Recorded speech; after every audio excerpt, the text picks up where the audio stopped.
साथियों, आज हम चर्चा करेंगे पेरियार ईबी रामास्वामी नायकर के बारे में। पेरियार ईबी रामास्वामी नायकर जो दक्षिण भारत के थे, आज उन्हीं के संघर्षों का परिणाम है कि दक्षिण भारत में 69% आरक्षण मिलता है SC ST OBC को।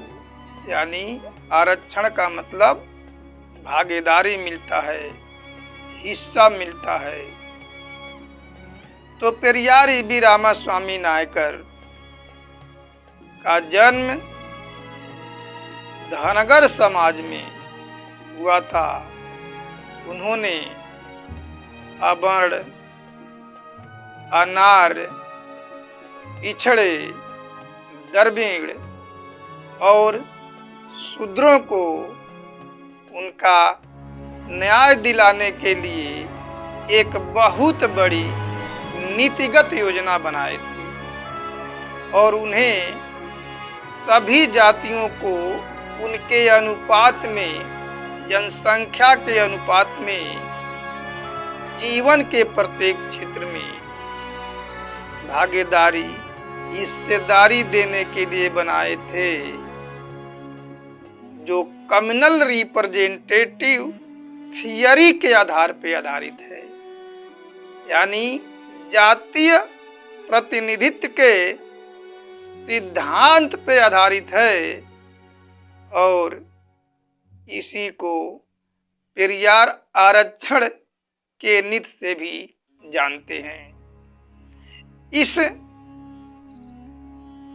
सिद्धांत का मुख्य लक्ष्य कि सभी जातियों को उनके जनसंख्या के अनुपात में भागीदारी दिलाना, जीवन के प्रत्येक क्षेत्र में भौतिक पदार्थों का उपभोग का शांतिपूर्ण विभाजन करके उनका हिस्सा और बखरा दिलाना। पेरियार ईबी रामास्वामी नायकर का आरक्षण नीति इतनी व्यापक है कि जीवन का कोई भी क्षेत्र अधूरा नहीं बचा है।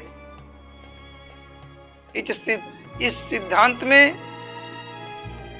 उच्च शिक्षा, चिकित्सा, विज्ञान, इंजीनियरिंग, वायु सेवा, रक्षा उत्पाद, परमाणु ऊर्जा, अंतरिक्ष संस्थान, मीडिया, हाईटेक, उद्योग, व्यापार, आयात, निर्यात, कला संस्कृति, प्रशासनिक सेवा, पुलिस सेवा,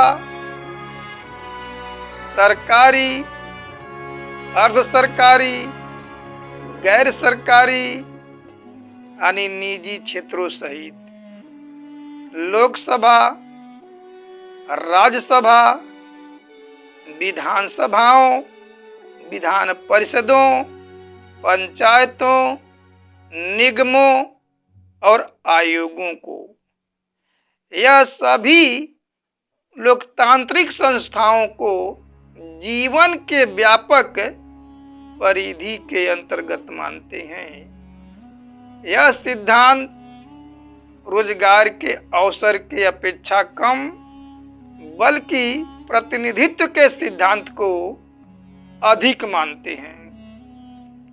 इसलिए आरक्षण कोई दान दया भीख नहीं है, बल्कि मूल निवासियों का मूल अधिकार है।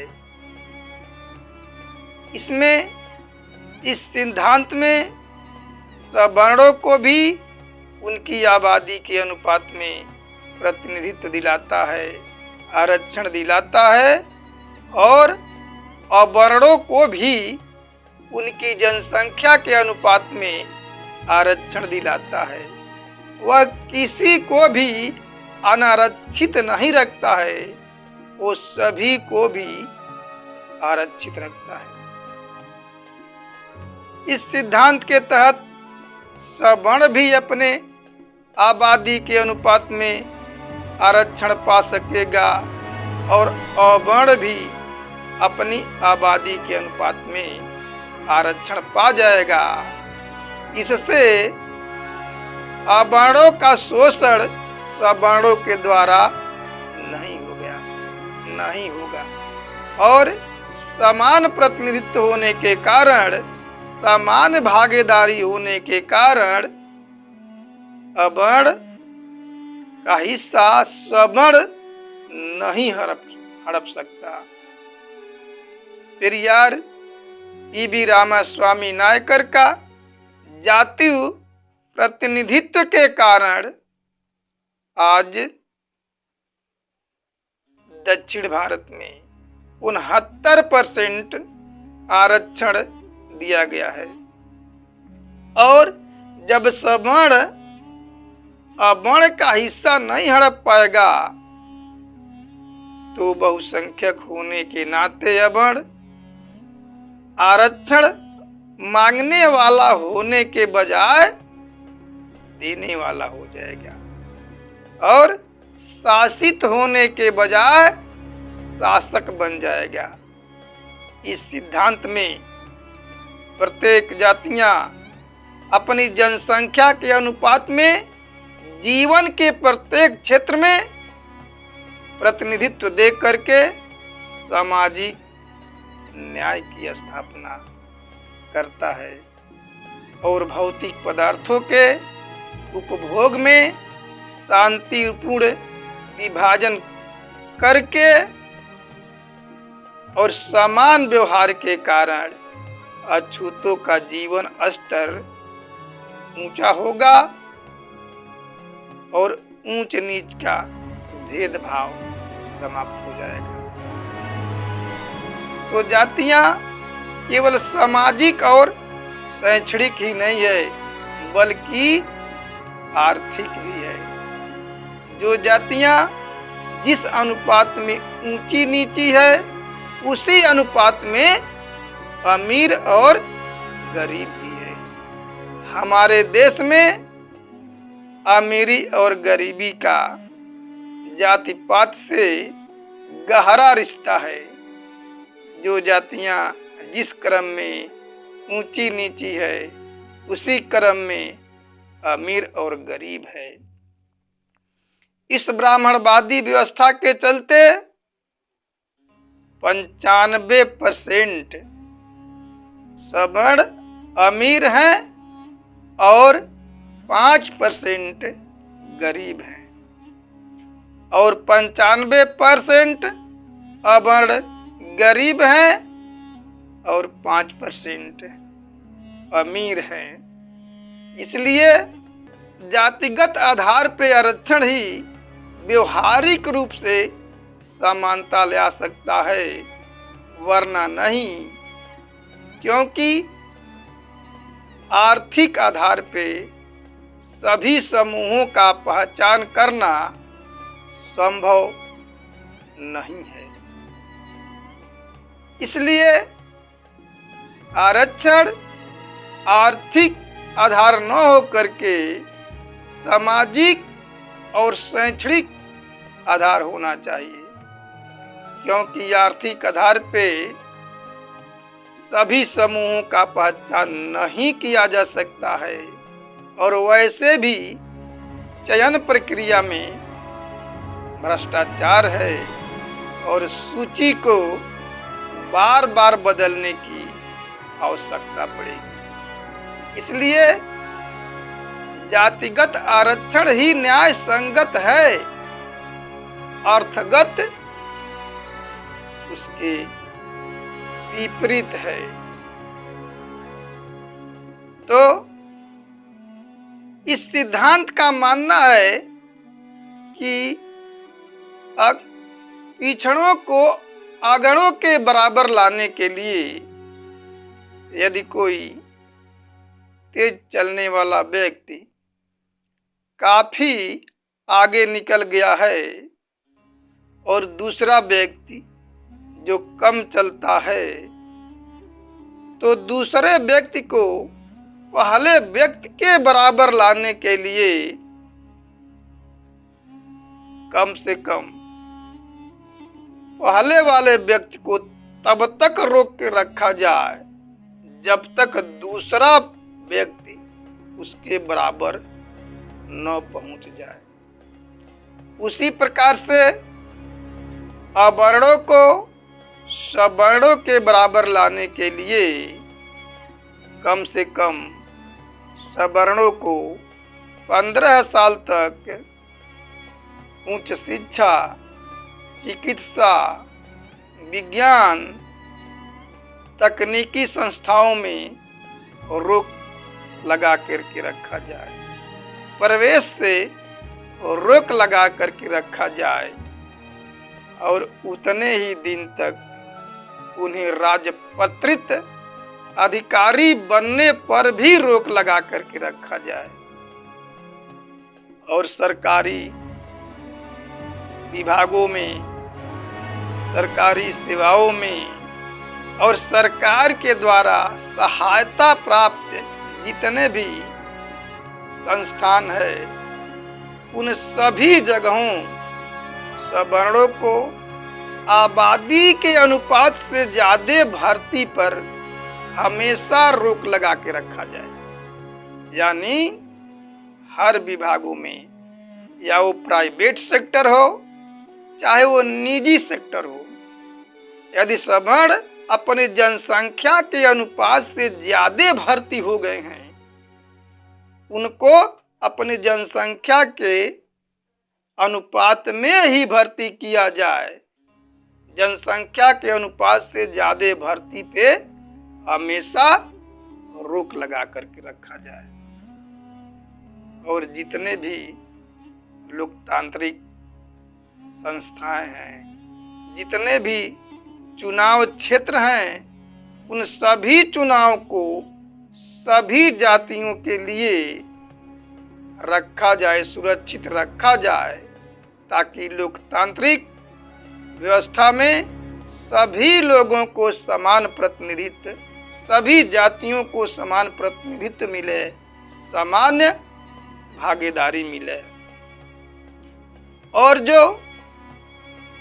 सरकारी सेक्टर में या प्राइवेट सेक्टर में जितने भी जो चयन समितियां हैं, उन चयन समितियों में सभी जातियों को उनके आबादी के अनुपात में रखा जाए, ताकि चयन में गड़बड़ी को रोका जाए, बेईमानी को रोका जाए, किसी के जात साथ भेदभाव न होने पाए।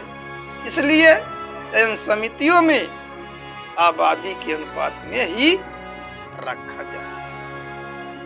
और अनुसूचित जाति, अनुसूचित जनजाति, पिछड़े वर्ग और धार्मिक अल्पसंख्यकों के कल्याण के लिए, विकास के लिए जो आयोग बनाया जाता है, जो संस्थाएं बनाया जाता है, जो समितियां बनाई जाती है, उन जगह उन्हीं जात के लोगों को ही रखा जाए। जैसे अनुसूचित जाति आयोग में केवल अनुसूचित जाति के ही कर्मचारियों और अधिकारियों को रखा जाए, अनुसूचित जनजाति आयोग में चाहे विभाग में उसी जाति के कर्मचारी और अधिकारी को रखा जाए। ओबीसी में आयोग में केवल ओबीसी के लोगों को रखा जाए, माइनॉरिटी आयोग में माइनॉरिटी के लोगों को रखा जाए, ताकि इन लोगों का ज्यादा से ज्यादा कल्याण हो सके। तो पेरियार ईवी रामास्वामी नायकर ने अपने इस प्रस्ताव को व्यवहारिक रूप देने के लिए पहली बार जब वह तमिलनाडु के कांग्रेस के प्रेसिडेंट थे, तमिलनाडु राज्य के कांग्रेस के प्रेसिडेंट थे, तब उन्होंने कांग्रेस के अधिवेशन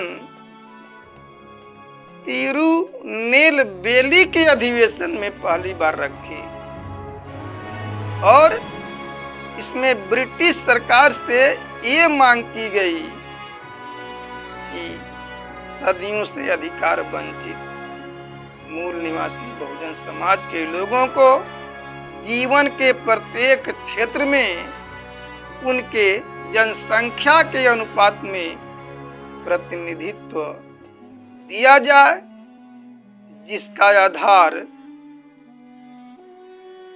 आर्थिक आधार न हो करके सामाजिक और शैक्षणिक पिछड़ापन होना चाहिए। खास तौर से शिक्षा और रोजगार के क्षेत्र में सभी जाति, धर्म, मूल, वंश, लिंगों और राज्यों को उनकी जनसंख्या के अनुपात में प्रतिनिधित्व दिया जाए, भागीदारी दिया जाए। तो जैसे ही ये प्रस्ताव को पेरियार रामास्वामी नायकर जी कांग्रेस के अधिवेशन में रखा, तिरुनेलवेली के कांग्रेस के अधिवेशन में रखा, वैसे ही पेरियार साहब और पेरियार साहब के प्रस्ताव के समर्थकों पे लात, जूता, लाठी, डंडा, ईंट, पत्थर से प्रबल प्रहार होने लगा। वहीं क्योंकि ये विषय निर्धारणी समिति द्वारा इनके प्रस्ताव को पारित कर लिया गया था, लेकिन वहीं अधिवेशन की अध्यक्षता करते हुए ब्राह्मण एस अयंगर ने अंतिम समय में यह कहकर के अस्वीकार कर दिया कि इससे जातीय संघर्ष पैदा होगा। पुनः 1921 इसी पद से रहते हुए पेरियार रामास्वामी नायकर ने दूसरी बार जब तंजौर के अधिवेशन में रखा तो पुनः पहले जैसे ही परिस्थितियों का सामना करना पड़ा। शोर शराबे, हू हंगामे के बीच प्रस्ताव पारित नहीं हो पाया। वहां पे उस समय अधिवेशन की अध्यक्षता करते हुए राजगोपालाचारी उन्होंने कहा कि इससे राष्ट्र के एकता को खतरा होगा, यानी ब्राह्मणों के एकता को खतरा होगी, उनके व्यवस्था को खतरा होगा, इसलिए पारित नहीं हो पाया।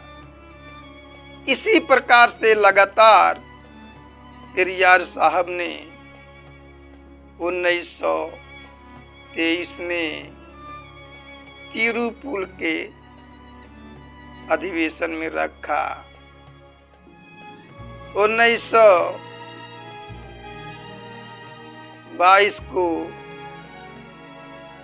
उन्होंने सेलम के अधिवेशन में रखा। 1924 को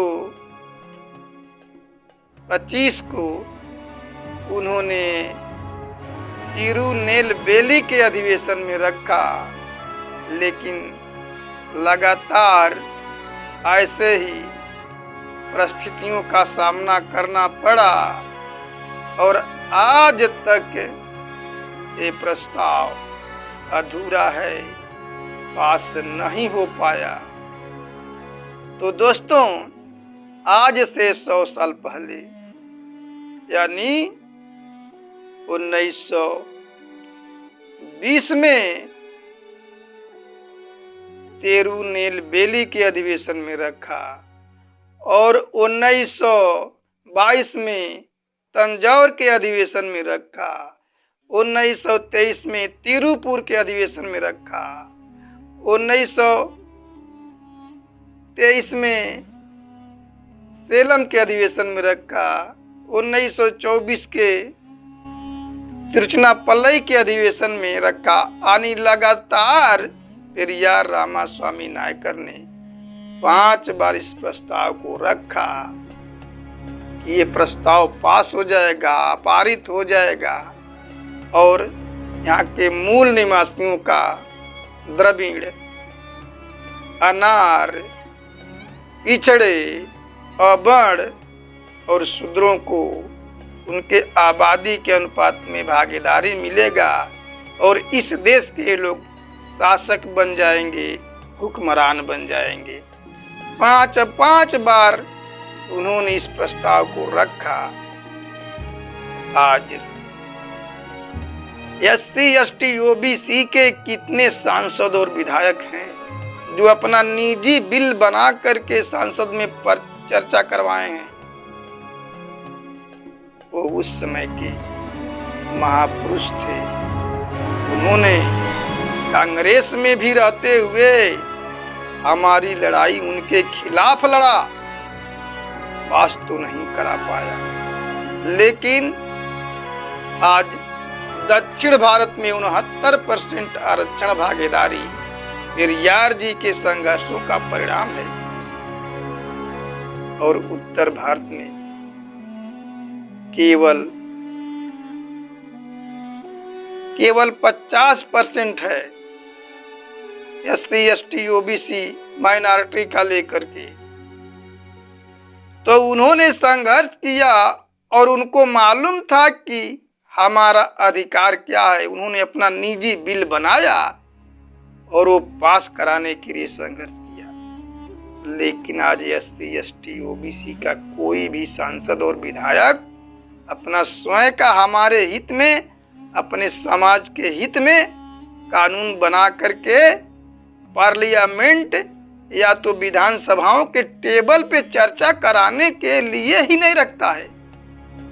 जबकि किसी भी सांसद और विधायक का ये पहला कर्तव्य होता है, ये अपने समाज के हित में कानून बना करके लागू करवाए। केवल ये लोग कुर्सी को संभालने में लगे हुए कि हमारी कुर्सी बची रहे, कुर्सी से लोग चिपके हुए हैं। बाबा साहब डॉक्टर BR अम्बेडकर कहे थे कि यदि तुम हमारे कर्मा को आगे नहीं बढ़ा सकते हो तो पीछे भी मत जाने देना, वहीं रोक के रखे रहना। बाबा साहब कहे थे। आज हम लाखों की संख्या में पढ़े लिखे लोग हैं। बाबा साहब केवल अकेले हम लोगों को अधिकार दिलाए और बाबा साहब के दिए अधिकारों में हम अपना एक अधिकार भी नहीं जोड़ पाए, एक भी कानून बना करके अपने हित में जोड़ नहीं पाए। बल्कि जो बाबा साहब डॉक्टर BR अम्बेडकर का दिया हुआ अधिकार है, वो अधिकार को प्राइवेटाइजेशन करके समाप्त किया जा रहा है। तो बाबा साहब जो बात कहे थे कि हमारे कर्मा को तुम लोग आगे नहीं बढ़ा सकते हो तो पीछे भी मत जाने देना, यहीं रोक के रखे रहना। तो आज तो हम लोग पीछे ढकेल दिए हैं, बचा नहीं पाए हैं। जबकि बाबा साहब कहे थे कि वहीं रोक के रखना, इतना में ही तुम्हारा बहुत बड़ा भला होगा। लेकिन हमने बाबा साहब की उम्मीद पे खरा नहीं उतरा। आज हम लोग चाहते तो संघर्ष करके, जनता की आवाज बन करके, जन आंदोलन करके इसको रोक सकते, लेकिन हम रोक नहीं पाए। रोक भी सकते हैं, लेकिन आप लोगों को एक कारण होगा, जितने भी मूल निवासी बहुजन समाज के लोग हैं उनको ये प्रतिज्ञा करना होगा, संकल्प लेना होगा कि हम आज से किसी भी ब्राह्मण, क्षत्रिय और वैश्य को वोट नहीं देंगे। हमको उन लोगों को वोट ही नहीं देना है। जब वोट नहीं देंगे तो पार्लियामेंट में जा नहीं पाएगा, हमारे खिलाफ कानून ही नहीं बना पाएगा। हमें सामान्य सीट से भी लड़ना चाहिए, एससी, एसटी, ओबीसी सामान्य सीट से लड़ना चाहिए। और सामान्य सीट में हमेशा जो है एससी, एसटी, ओबीसी के लोग जो लड़ते हैं उन्हीं को वोट देना है। वहां से हमको ब्राह्मणों को खदेड़ देना है। जब हम सम्मान में लड़ेंगे और अपने अपने ही लोगों का वोट देंगे, तभी ब्राह्मण वहां जा करके हमारे खिलाफ साजिश नहीं रच सकता है, कानून नहीं बना सकता है। तो दोस्तों, हमको एक काम करना होगा।